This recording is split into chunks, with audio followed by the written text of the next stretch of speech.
Invite your friends and family. It's DJ Kelly in the morning on UME Radio. Inspiration, news, trends, and lots of music. It's DJ Kelly in the morning. Radio.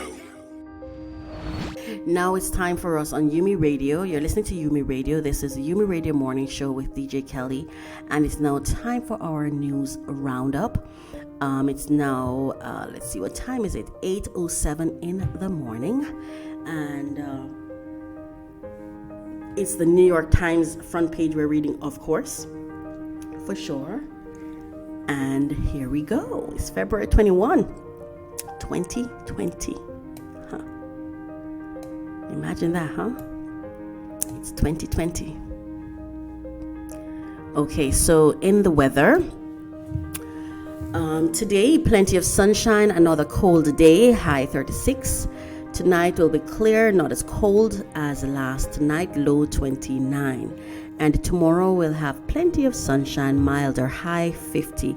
And the weather map can be seen on page 12. Now, every morning I try to describe the picture on the front page for you. And then, of course, I tell you what the subtext says. Okay, so there's some happy people on the front page, and I don't even have to read the text to know that this has to be it's called clemency, right? Yeah, the persons who got released from their charges and their prison sentencing by President Trump's pardon. So I don't have to ask, like I can just tell by the smiles on their faces. So there are 4 men and 2 women, and one of the man and woman seemingly husband and wife, with their arms interlocked, and they're moving forward. They're walking and they're smiling and they're looking, like, yeah, something good has happened for me. The subtext is Roger J. Stone Jr., convicted of lying to protect the president, arriving for his sentencing Thursday. So I was wrong. How could I not have known that was him? Because of what he's wearing. He has these shades on and the hat. I didn't even realize that was Roger Stone. Yeah, and of course there's one black person in the middle there. Interesting. Now, there are different types of people here, actually. You see, he looks Italian, but it doesn't matter. But that's what the picture is about, not what I thought before. And that's okay. So let's go to the story. But he did get some pardon as well. So let's go to that. Trump advisor sentenced to 40 months. Attacks by President grow in Stone case. This story is by Sharon Lafreniere.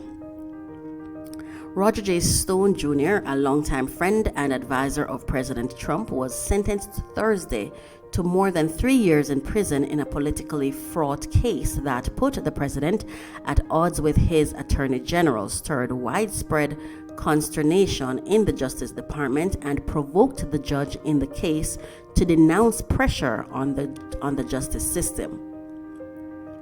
In announcing the 40-month sentence, Judge Amy Berman Jackson of United States District Court in Washington suggested that attacks on federal judges, prosecutors, and juries should be a wake-up call about the threats now endangering an independent justice system. While she never mentioned Mr. Trump by name, her remarks seemed directed at him. The dismay and the disgust at the attempts by others to defend his actions as just business as usual in our polarized climate should transcend party, the judge said of Mr. Stone. The dismay and disgust at any attempt to interfere with the efforts of prosecutors and members of the judiciary to fulfill their duties should transcend party. The case was thrown into disarray last week when Attorney General William P. Barr overruled a sentencing recommendation by 4 career prosecutors who then quit the case in protest. Mr. Barr said he decided on his own that the prosecutor's request for a prison term of 7 to 9 years was too harsh. But his move coincided with Mr. Trump's public complaints about the prosecutor's recommendation and elicited widespread criticism that he had bent to the president's will. The Attorney General, facing a backlash within the department, asked Mr. Trump in a nationally televised interview to cease his running commentary about the department's criminal cases. That story continues on page A12. In other stories on the front page, Bloomberg was primed. Why did he sputter? Liabilities are exposed. Rattling campaign.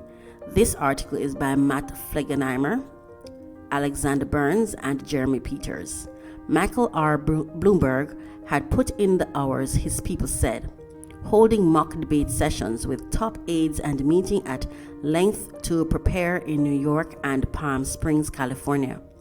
His campaign had anticipated the unsurprising questions about allegations of a hostile workplace for women at his company, stop and frisk policing in his city, this in New York here, the unseemliness of a Democratic contender who has long written checks to Republicans. And Mr. Bloomberg recognized that he would have to answer them, or at least direct serviceably enough to survive. But Mr. Bloomberg's debate performance on Wednesday proved so lackluster that both supporters and rivals counted themselves taken aback, leaving his campaign more rattled than at any point since he entered the race. While Mr. Bloomberg sought to protect a steely calm on Thursday during a swing through Utah, he and his team have been left to explain away a come down that exposed some of his gravest liabilities. Howard Wolfson, one of Mr. Bloomberg's closest advisors on Thursday, shouldered the blame for the outcome of the debate. I led the debate prep and I accept the responsibility for inadequately preparing him, Mr. Wolfson said. This story continues on page A14. In another story, House is warned of Russian effort to bolster Trump. President is said to fear Democrats will weaponize disclosure in race. This article is by Adam Goldman, Julian Barnes, Maggie Haberman, and Nicholas Vandos. Intelligence officials warned House lawmakers last week that Russia is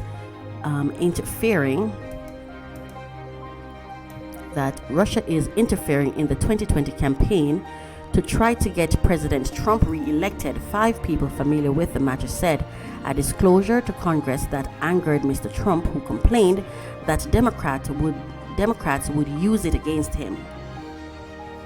The day after February 13 briefing, after the February 13 briefing to lawmakers, the president berated Joseph Maguire, the outgoing acting director of national intelligence, for allowing it to take place. People familiar with the exchange said Mr. Trump was particularly irritated that Representative Adam B. Schiff, Democrat of California and the leader of the impeachment proceedings, was at the briefing.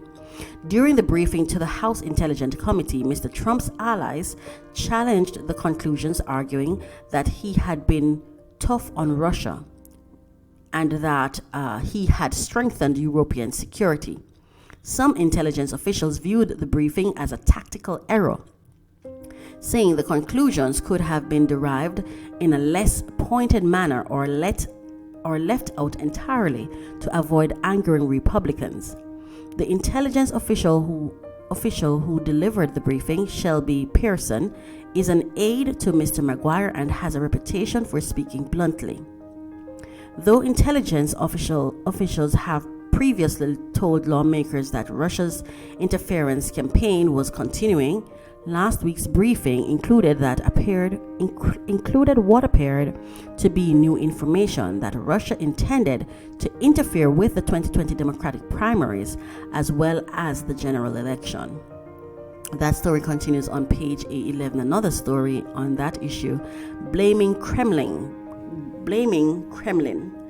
Britain and Australia joined the State Department's effort to deter Moscow from meddling in the 2020 vote. Page A5. State declares New York City bilked cabbies. This is by Winnie Hu. New York State's Attorney General on Thursday accused the New York City of committing fraud by artificially inflating the value of yellow taxi medallions and demanded $810 million from the city to compensate the thousands of cab drivers who are now saddled with enormous debt.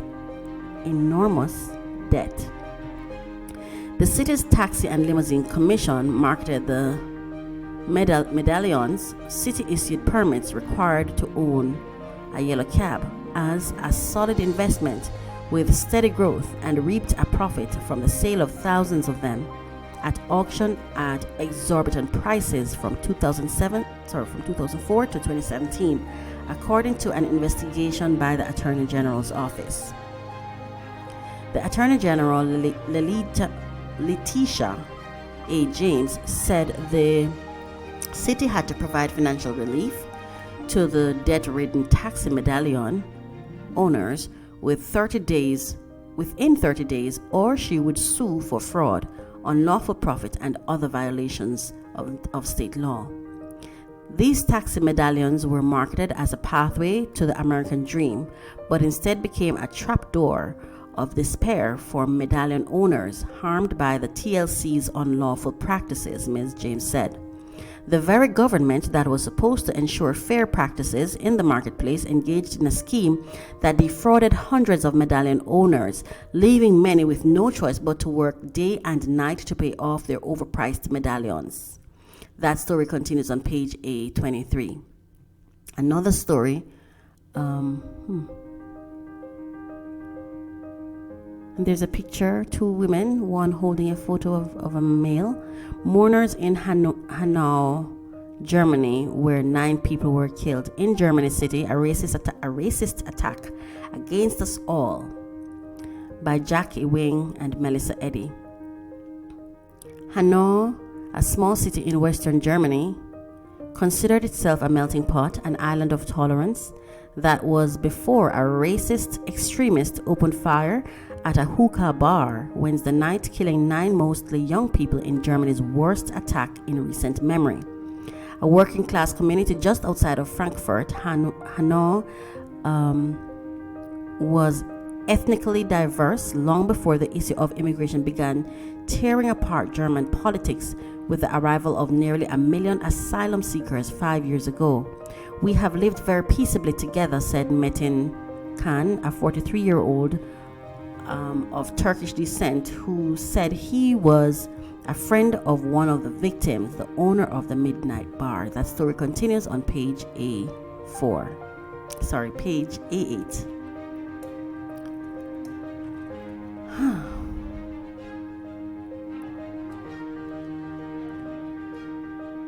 Another story on the front page. One moment.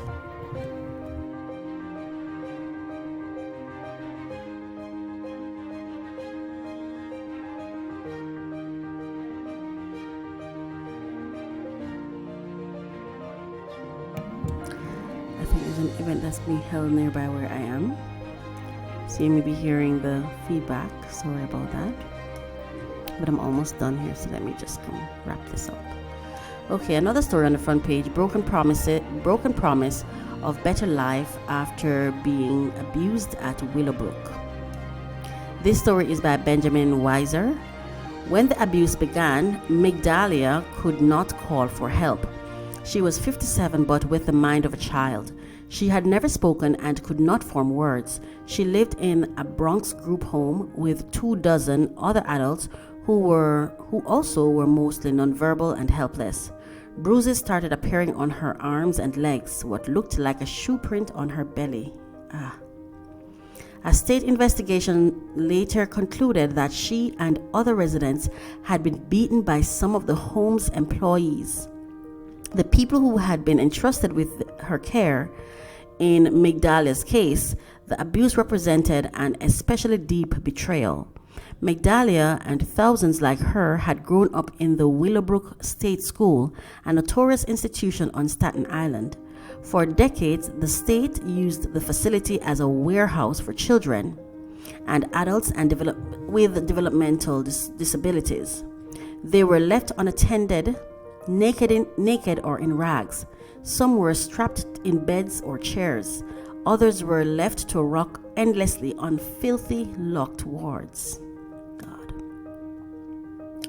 Exposure of these conditions led to a landmark 1975 federal court settlement in which New York agreed to move Willowbrook's residents into small group homes.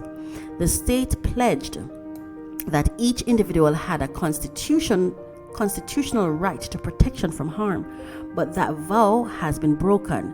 Many of the institution's 2,300 alumni who are alive today still suffer from mistreatment, a New York Times investigation found.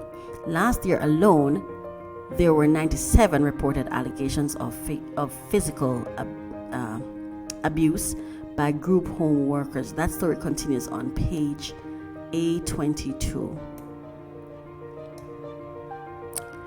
In international headlines, hope arrives by motorbike. Delivery drivers, ubiquitous in China, are being hailed as heroes during the virus outbreak for giving a lifeline to millions holed up at home. Page A7.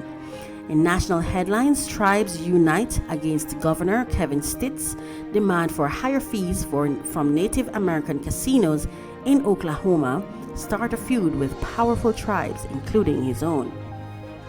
That story is on page 810. California's $750,000 question. Why does it cost so much to build an affordable housing unit? Land, labor, and legal issues are part of the equation as the state tries to solve its growing housing crisis. Page A19. In New York, revamping DNA rules, seeking to quell criticisms from civil liberties advocates.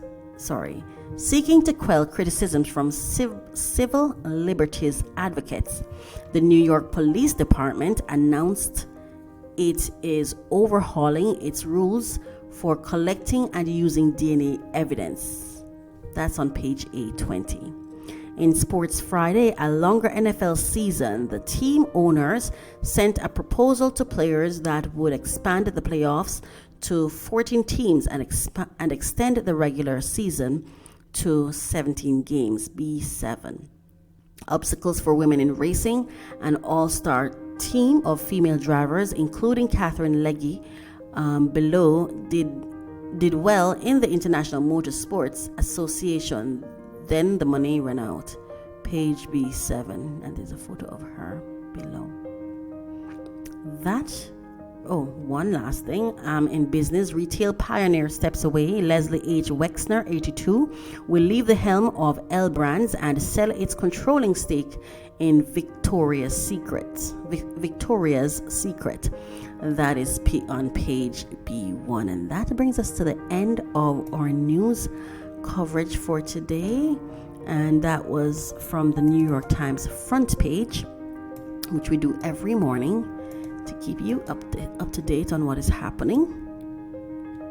Interesting times. Now on to migration. Our migration story today is from Romania, and of course the credits go to IamAmigrant.org. That's the source for our story, and today's story is Emmy, and her current country is Romania. Her country of origin is Cuba. In Romania, you can't do certain things in public. In Cuba, we sing on the streets, we dance on the streets, we are different. That's a quote from her, and there's a gorgeous picture of her which we will share on our social pages where you can see it. Okay. So the story goes, just a couple of months after her wedding, Emmy decided to leave her home country of Cuba for Romania.